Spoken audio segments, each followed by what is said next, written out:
వర్ధిల్లు వెయ్యేళ్ళు జీవించు నూరేళ్ళు స్మరిస్తూ నీ వాళ్ళు తరించే అయినోళ్ళు నేల తల్లి గొంతు ఎత్తి పల్లెలన్నీ పల్లవించి తెలిపినాయి నీకు ఈ క్షణం జన్మదిన శుభాకాంక్షలే నేల మీద జారి పడ్డ చంద్రుడా మళ్ళీ జన్మ ఎత్తిన మహాత్ముడా. మీరు అంతా చప్పట్లు కొట్టాలన్నా, చప్పట్లు కొట్టకుండా ఈ పాట తెలుసా అందరికీ? ఇది నేను రాసిన పాటే సార్ గురించి. 2015లో బర్త్డే పాట రాసేంత వరదాకా ఏ పాట లేదు, మొట్టమొదటి పాట ఇదే. నేల మీద జారి పడ్డ చంద్రుడా మళ్ళీ జన్మ ఎత్తిన మహాత్ముడా తెలంగాణ వాణిని విశ్వమంత చాటిన వీదాత నీకు వందనం. నీ జన్మ ఒక స్వాతంత్ర్యం, నీ పలుకులే సందేశం, నీ అడుగు ఆనందమయం, కంటి చూపులే కాంతిమయం. నేల మీద జారి పడ్డ చంద్రుడా మళ్ళీ జన్మ ఎత్తిన మహాత్ముడా. ఎన్ని జరిగినాయి? ఒక్క కేసీఆర్ సారు తెలంగాణలో పుట్టడం వల్ల ఎన్ని విషయాలు జరిగినాయి గుర్తుపెట్టుకోండి. సారు పిడికిలి బిగించక ముందు, సారు ఉద్యమించక ముందు తెలంగాణలో చెరువులు ఎండిపోయినాయి. గుర్తున్నాయా? 2014కు ముందు మన చెరువులు ఎట్లున్నా గుర్తున్నదా అందరికన్నా? గుర్తున్న చెప్పాలి, మీరు మాట్లాడాలి.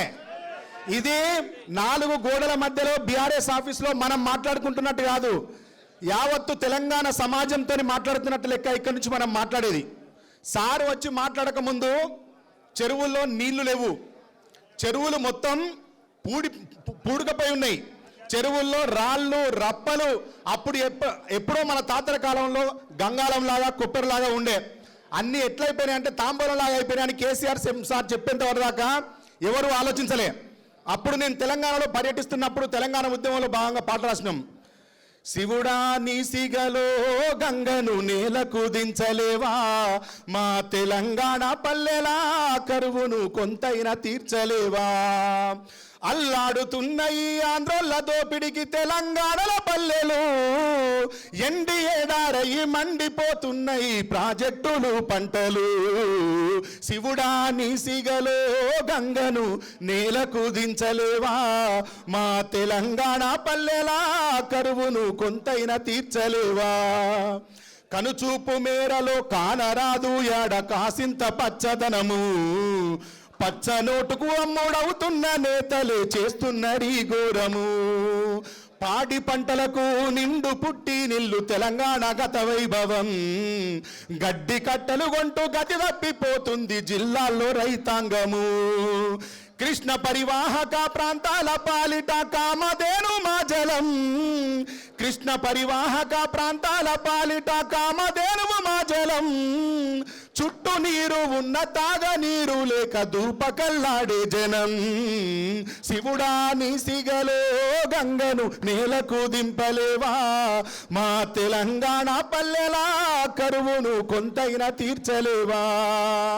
అల్లాడుతున్న ఈ ఆంధ్రోళ్ళ దోపిడికి తెలంగాణల పల్లెలు ఎండి ఏడారయ్యి మండిపోతున్న ఈ ప్రాజెక్టులు పంటలు.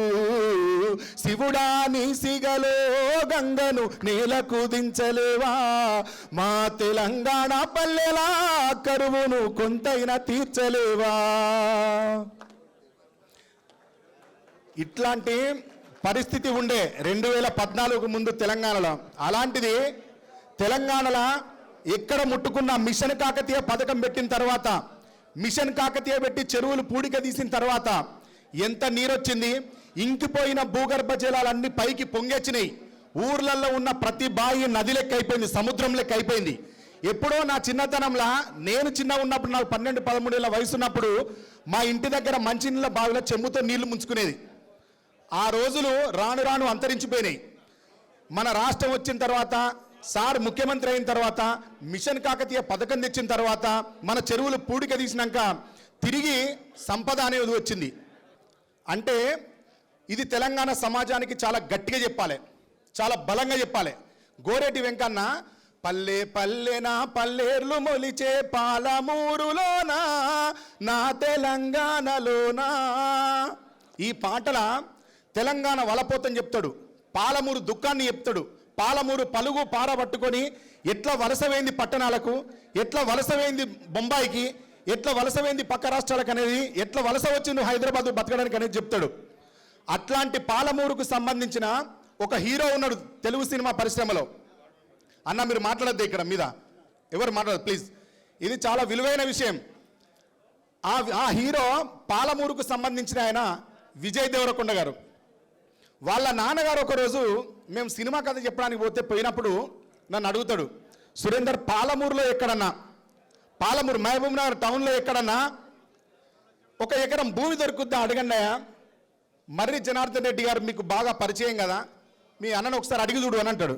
నేను అడుగుతా, సార్ పాలమూరులో ఏం కాలబడ్డా సార్ అక్కడికేం పోతారు అని అడుగుతా. నేను తెలంగాణ వచ్చినాక 2016-17 ఆ ప్రాంతంలో అడిగితే ఆయన చెప్తాడు, పాలమూరులో నేను మల్టీప్లెక్స్ కట్టాలనుకుంటున్నా సురేందర్, ఆ మల్టీప్లెక్స్కి స్థలం కావాలి అని అడుగుతాడు. సార్ అక్కడ మల్టీప్లెక్స్ అయితే ఎవరు అవుతారు సార్ పాలమూరులో, మీరు వరంగల్లో కట్టండి, కరీంనగర్లో కట్టండి, లేదా నల్గొండలో కట్టండి, ఖమ్మంలో కట్టండి, చూస్తారు. కానీ మహబూబ్నగర్లో ఎవరు ఉంటారు సార్, పలుగుపార పట్టుకుని అందరు పట్నం వస్తారు, అక్కడ ఉన్నోళ్ళంతా వలస పోతారు సార్, మీ డబ్బు నష్టపోతారు అని నేను అంటా. ఆయన అంటాడు, సురేందర్ ఎక్కడున్నవే నువ్వు, తెలంగాణ వచ్చింది, పాలమూరుకు నీళ్ళు వచ్చినాయి, పాలమూరుకు నీళ్ళతో పాటు పంటలు వచ్చినాయి, పంటలతో పాటు డబ్బులు వచ్చినాయి, డబ్బులతో పాటు వారాంతంలో ఒకసారి వినోదం కోసం మహబూబ్ నగర్లో ఏం లేక మా పాలమూరులంతా హైదరాబాద్కి వస్తాను సురేందర్, వాళ్ళకు నేను అక్కడ వరకు మల్టీప్లెక్స్ కడితే వాళ్ళు అక్కడనే ఆ వినోదాన్ని ఆనందిస్తారు.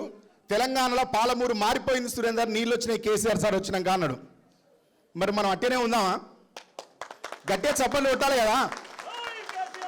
ఈ మార్పు 100% ఒక బీఆర్ఎస్ పార్టీతోనే, కేసీఆర్ సార్తోనే సాధ్యమైంది, ఇంకెవరైనా చేయకపోతుండే. ఎంతో కొంత మన లోపల చైతన్యం నింపింది. తెలంగాణ రాష్ట్రం సిద్ధించేంత వరదాకా నిద్రపోకుండా కూర్చున్నది. తెలంగాణ రాష్ట్రం సిద్ధించిన తర్వాత 24 గంటల్లో 18 గంటలు కూర్చొని పనిచేసింది సార్ ఒక్కడే. మొన్నటి ఎన్నికల్లో ఓట్లేసినప్పుడు చాలామందిని తప్పుదోవ పట్టిస్తే తప్పుదోవ పోయి ఓటేసిన వాళ్ళు 2-3 నెలల్లో తెలంగాణ సమాజం అంతా బాధపడుతుంది తమ్మి అన్నాడు సార్ మాట్లాడుతున్నప్పుడు. ఓడిపోయినప్పుడు అందరం బాధపడి ఏడిస్తే ఫామ్ హౌస్కి పోయి ఏడ్చినప్పుడు ఏడ్చినాం సార్ దగ్గర. ఏడిస్తే సార్ అన్నాడు, తమ్మి మీరు ఏడవద్దు, కష్టపడ్డారు కాబట్టి పిల్లలకు దుఃఖం వస్తుంది అని 3 నెలల్లో తెలంగాణ సమాజం తిరిగి ఆత్మవిమర్శ చేసుకుంటుంది, ఎంత తప్పు చేసిందో తెలుసుకుంటుంది తమ్మి అన్నాడు. నిజంగానే సార్ అన్నట్టు తెలంగాణ సమాజం అంతా ఈరోజు తప్పు చేసి బాధపడుతుంది, ఎందుకు గెలిపించినావు అని. అట్లా బాధపడి రియలైజ్ అయ్యి తిరిగి రావడంలో అన్న ఆరూరు రమేష్ అన్న ముందుండడం, అది వరంగల్ జిల్లా నుంచి జరగడం మేమైతే నిజంగా హర్షిస్తున్నాం, సంతోషిస్తున్నాం. అన్నలాగానే అందరూ మార్పు చెంది తిరిగి సొంత గుట్టికి వస్తారని, రావాలని కోరుకుంటూ ఈ అవకాశాన్ని కల్పించినందుకు, అంటే పెద్దలు వస్తున్నారు కాబట్టి వేదిక మీదకి నిన్న ప్రసంగాన్ని ముగిస్తున్నా. ధన్యవాదాలు. జై తెలంగాణ, జై కేసీఆర్, జై బీఆర్ఎస్. గట్టిగా చెప్పాలి, జై తెలంగాణ. థ్యాంక్ యూ అందరికీ.